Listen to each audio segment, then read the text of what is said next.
बहुत धन्यवाद। अब हम यहाँ 2 रोगी समर्थकों का स्वागत करते हैं, जिनकी समाज की मानसिकता में बदलाव में बहुत महत्वपूर्ण भूमिका है और जिन्होंने पहले ही कई बदलाव हासिल कर लिए हैं।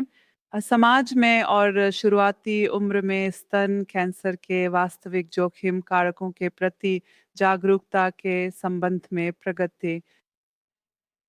मैं आज यहाँ सियोभान फ्रिनी का स्वागत करना चाहूँगी, जो घनी स्तन ऊतक के लिए यूरोपीय स्तर पर एक बहुत प्रसिद्ध और सक्रिय रोगी अधिवक्ता हैं।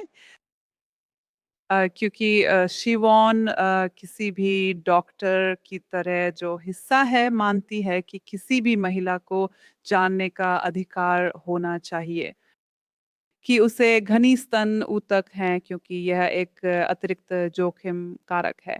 और फिर हमारे पास क्रिस्टल बार्टर हैं, ये जो कि यही कारण है कि हमें आपका स्वागत करने का सौभाग्य मिला। क्रिस्टल बीआरसीए उत्परिवर्तन के बारे में जागरूकता बढ़ाने में वास्तव में अग्रणी हैं। वह ऑस्ट्रेलिया से हैं। इस सम्मेलन के लिए यात्रा करने में वह चैंपियन हैं। उसने लगभग हाँ, कृपया क्रिस्टल के लिए तालियाँ बजाएँ, क्योंकि उसने पर्याप्त नींद नहीं की।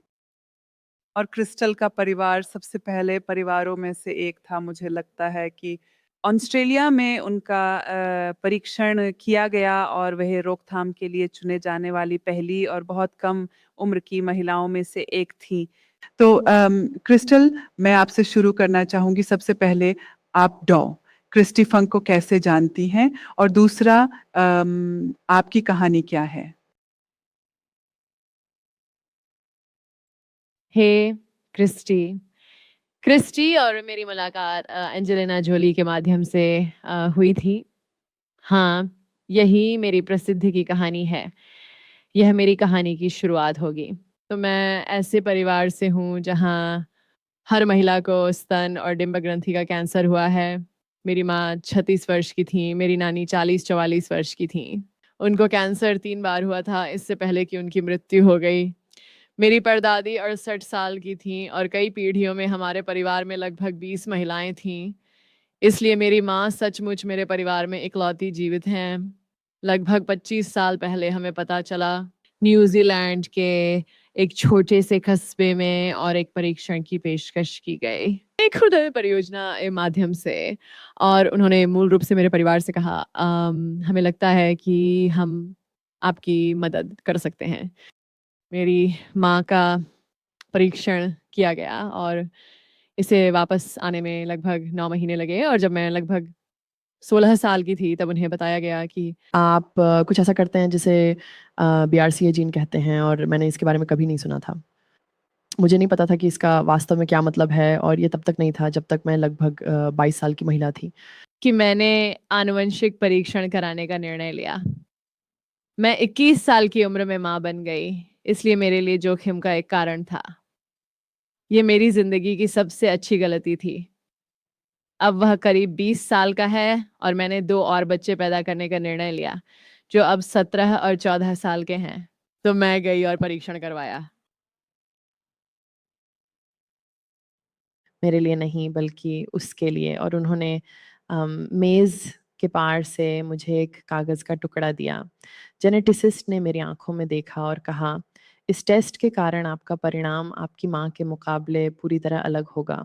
और मैंने उसकी तरफ देखा और कहा, मुझे बताओ कैसे और मैं करूँगी। और उसने कहा, घर जाओ, गूगल पर मत जाना। तुम्हें क्या लगता है मैंने सबसे पहले क्या किया? मैं सीधा इंटरनेट पे गई, और ये बहुत समय पहले की बात है, जैसे कि तब भी डायल अप होता था। और यह वास्तव में एक बहुत ही अंधेरी, डरावनी जगह थी जहाँ पहुँचा जा सकता था। मेरा मानना है कि दुनिया में बहुत कम लोग थे जिन्होंने उस समय बचाव के लिए मास्टेक्टोमी कराई थी, बहुत ही कम लोग। ये काफ़ी निराशाजनक था, और मेरे परिवार में ऐसे अच्छे उदाहरण नहीं थे जिन्हें मैं देख सकी थी। तो मुझे वास्तव में उस जानकारी को समझने में कुछ साल लग गए, और मैंने 25 साल की उम्र में एक निर्णय किया, जब एक उच्च जोखिम स्कैनिंग के बाद पता चला कि मुझे कैल्सिफिकेशन की रेखीय रेखाएं हैं। मैं सीधे अपने सर्जन के पास गई और मैंने कहा, इन्हें हटा दो। उन्हें अब ले जाओ। और मैं 25 साल की थी, सर्जरी के लिए ले जाया गया, बाहर आई और मुझे सच में लगा जैसे बादल छंट गए थे। पहली बार मैंने सच में आग का सामना किया। ऑस्ट्रेलिया में कोई नहीं था जिससे मैं मदद ले सकती। मैंने अपनी कहानी को 60 मिनट्स के साथ साझा किया, इस उम्मीद में कि मैं अन्य महिलाओं की मदद कर सकती हूँ। हज़ारों लोग मुझसे संपर्क करके कहने लगे, मैं आप जानते हैं मैंने अभी-अभी आनुवंशिक परीक्षण कराया है।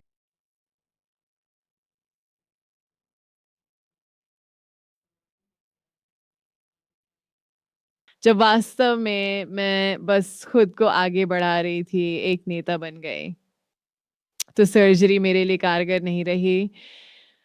मुझे 9 साल की अवधि में 7 अलग-अलग पुनर्निर्माण कराने पड़े और मैं आज यहाँ पूरी तरह सपाट बैठी हूँ और मुझे इसका बिल्कुल भी पछतावा नहीं है। मैं इसे 7 बार फिर से करूँगी ताकि मुझे वो चीज़ें ना झेलनी पड़ें जो मेरी माँ ने और मेरे परिवार की अन्य महिलाओं ने झेली थी। लगभग 20 हफ्ते पहले मैंने अपनी आखिरी अंडाशय को हटा लिया, इसलिए अब मैं आधिकारिक तौर पर रजोनिवृत्ति में हूँ। मुझे लगता है मैं काफ़ी अच्छी दिख रही हूँ। मैं हर दिन अपनी एचआरटी लेती हूँ क्योंकि अन्यथा मुझे अपनी माँ का रजोनिवृत्ति हो जाता, क्योंकि उनकी 40 साल की उम्र में उनकी अंडाशय पर एक ट्यूमर था और मैंने उन्हें सर्जिकल रजोनिवृत्ति से गुजरते हुए देखा। 40 की उम्र में वह इतनी उदास थी कि बिस्तर से बाहर नहीं निकल सकती थी। उसके हॉट फ्लैश बहुत भयानक थे। उसने वाक़ई बहुत कष्ट सहा और वह इसके लिए कीमत चुका रही है, जैसे दिल की समस्याएँ और ऑस्टियोपोरोसिस, और आप जानते हैं, वह पाठ्य पुस्तक की तरह है, जो मैं आपसे साथ नहीं होने देना चाहती थी। इसलिए मैं यहाँ बैठती हूँ। मेरे पति मुझे खाली अलमारी कहते हैं क्योंकि मेरे पास कोई गर्भाशय ग्रीवा नहीं है, कोई गर्भाशय नहीं, कोई अंडाशय नहीं, कोई स्तन नहीं, सब कुछ चला गया है और मैं सचमुच पालन करती हूँ। मुझे अभी मार डालो, लेकिन मैं क्रिस्टी फंक की सलाह मानती हूँ क्योंकि मैंने शराब पीना छोड़ दिया है। देखो, यह सचमुच कठिन है, मैं झूठ नहीं बोलूँगी। मेरे दोस्त मुझसे ज़्यादा मज़े करते हैं, लेकिन मुझे इसके लिए बेहतर महसूस होता है। माँ, आप जानते हैं मैं आमतौर पर जितना हो सके उतना पौधों पर आधारित खाना खाती हूँ, सिवाय उस भयानक स्टेक के जो हमने कल खाया। वह मुझे सिखाएगा। तो आप जानते हैं मैंने अपने परिवार में जिसकी अधिक दीर्घायु नहीं थी, उसमें थोड़ा दीर्घायु पाने के लिए सब कुछ करने की कोशिश की है।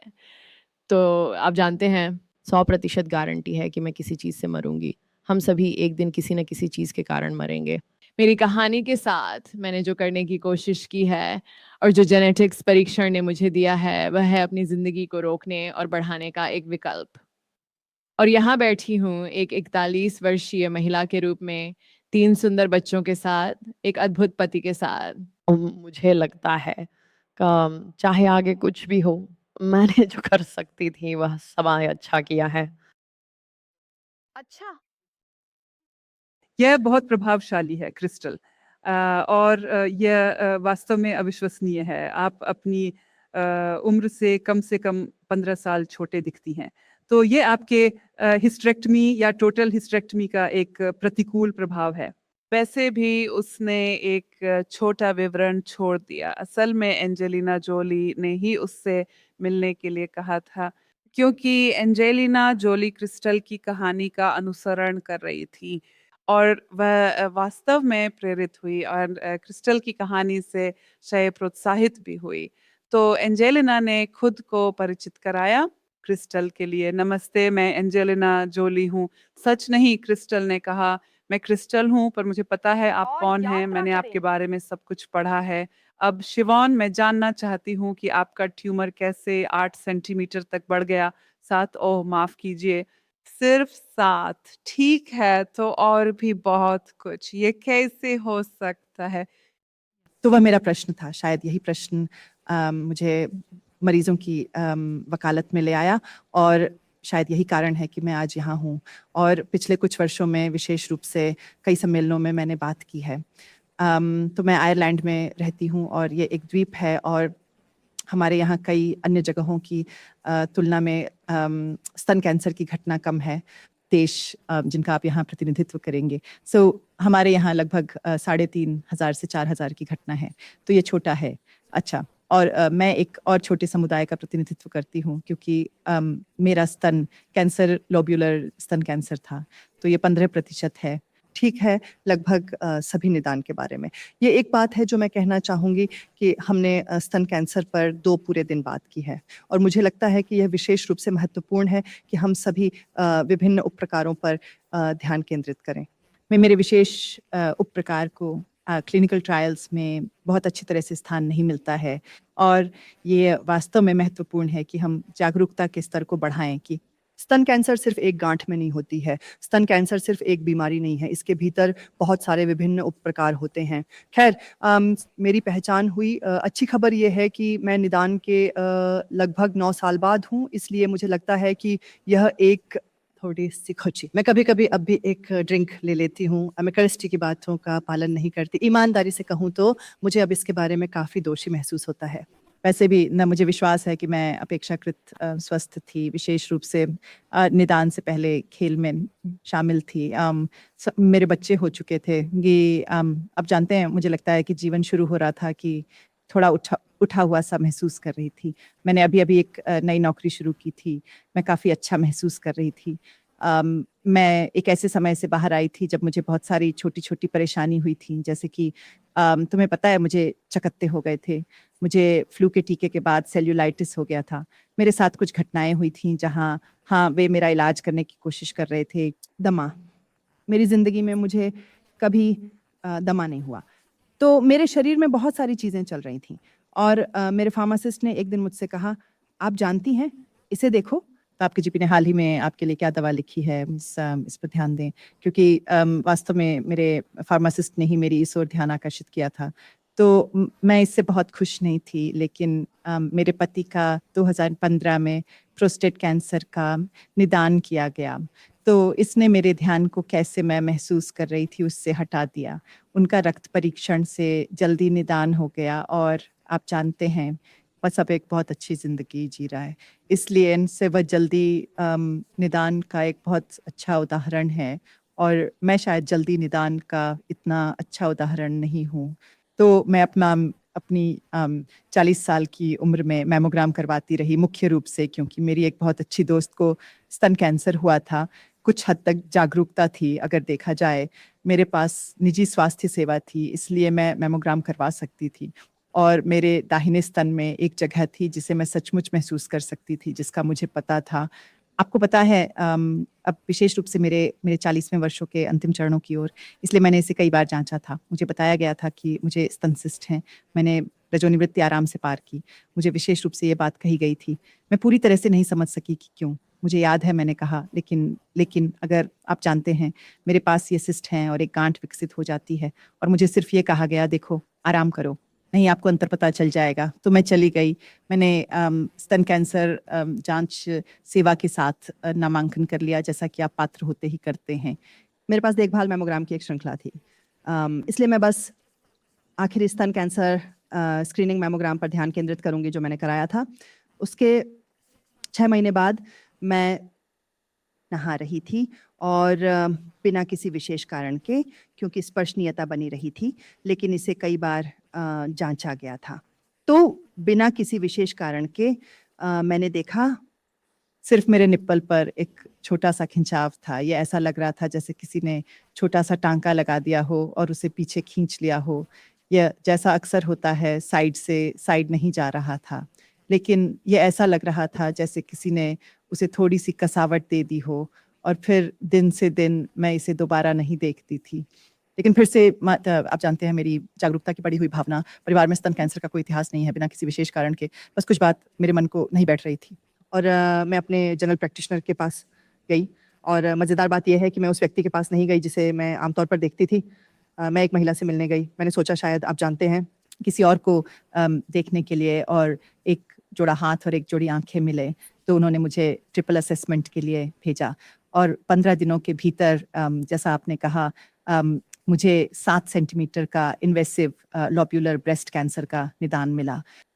मेरे पास न्यूएडजुवेंट कीमोथेरेपी थी। मेरे पास मास्टेक्टोमी थी। ये बिना किसी संदेह के था। मुझे मास्टेक्टोमी करानी ही थी, भले ही मैं कीमोथेरेपी करवा रही थी। तो कीमोथेरेपी वास्तव में एक प्रणालीगत उपचार था जो उम्मीद से कुछ भी जो फैल रहा था, उसे ठीक करने के लिए था। और मेरे पास सहायक नोड क्लीयरेंस था क्योंकि मेरे नोड्स में मेटास्टेसिस था, मतलब मेरे नोड्स में फैल गया था। तो मेरा सवाल तुरंत था कितना समय, और हम समय के बारे में बात कर रहे थे, तो समय का मतलब अलग-अलग लोगों के लिए अलग-अलग होता है। तो मेरी बात थी खैर ये कब से है, और आप जानते हैं मुझे उसके लिए सीधा जवाब नहीं मिल रहा था। तो उस चीज़ ने मुझे थोड़ा घेर लिया। ये निश्चित रूप से चिंता का स्रोत था क्योंकि मुझे जवाब नहीं मिल रहे थे। मुझे शुरू में बताया गया था कि 6 महीने, तो मैंने सोचा अच्छा अब ये वहाँ 6 महीने से है, और उस समय मेरी अनभिज्ञता का स्तर ऊंचा था, मैं उतना नहीं समझता थी जितना मैं अब समझती हूँ। तो मैंने सोचा ये आक्रामक है, ये मुझे मार डालेगा, मैं जीवित नहीं रहूँगी। मैंने कीमोथेरेपी शुरू नहीं की थी, मैंने एक ऑन्कोलॉजिस्ट को नहीं देखा था, लेकिन मैंने सोचा अब क्योंकि मेरे सवाल के जवाब में जो कहा गया था, मैंने सोचा ये आक्रामक होना चाहिए। आप जानते हैं 6 महीने की अवधि में इतने बड़े होने के लिए यहाँ कुछ गंभीर रूप से गलत है। और फिर मैंने लोबुलर ब्रेस्ट कैंसर के बारे में थोड़ा पढ़ा, थोड़ी जानकारी मिली। आपको गूगल पे नहीं जाना चाहिए, लेकिन ये आप भी जानते हैं कभी-कभी आपको जाना चाहिए। और फिर मैंने पाया कि लोब्यूलर, क्लासिक लोब्यूलर बहुत, बहुत, बहुत धीरे-धीरे बढ़ता है। तो अब मैंने सोचा ठीक है, आप जानते हैं धीमी वृद्धि यहाँ तक कि बहुत कम जानकारी के साथ आप इस पर थोड़ा सामान्यीकरण कर सकते हैं और कह सकते हैं खैर संभावना है कि यह 6 महीने से अधिक समय से वहाँ रहा होगा। तो अगला सवाल ये था कि ये मेरी मैमोग्राम में कैसे छूट गया या क्यों छूट गया? और वे कह रहे थे ओह! नहीं, नहीं, नहीं, कोई नहीं कह रहा कि ये छूट गया। और मैंने कहा खैर ये साफ तौर पर छूट गया है, ये 7 सेंटीमीटर है। अब मैं जानती हूँ, और मैंने लैब्यूलर पर शोधकर्ताओं के साथ काम करके बहुत कुछ सीखा है। विशेष रूप से लोब्यूलर मैमोग्राम पर अच्छी तरह से दिखाई नहीं देता, इसलिए हमने ये खबर पहले ही बता दी है। लेकिन मैं वास्तव में लोब्यूलर के बारे में बात करने के लिए यहाँ नहीं हूँ, मैं अन्य उस बात के बारे में बात करने के लिए यहाँ हूँ जो मैंने सीखी। लेकिन इसमें मुझे शायद 2 से 3 साल लग गए, और अजीब बात है, अब जानते हैं ये थोड़ा अजीब है कि हम मिलते हैं क्योंकि मैंने क्रिस्टल के बारे में बहुत कुछ पढ़ा था, क्योंकि क्रिस्टल एक महिला को जानती थी जिसका नाम नैन्सी कैपेलो था। नैन्सी अब इस दुनिया में नहीं है।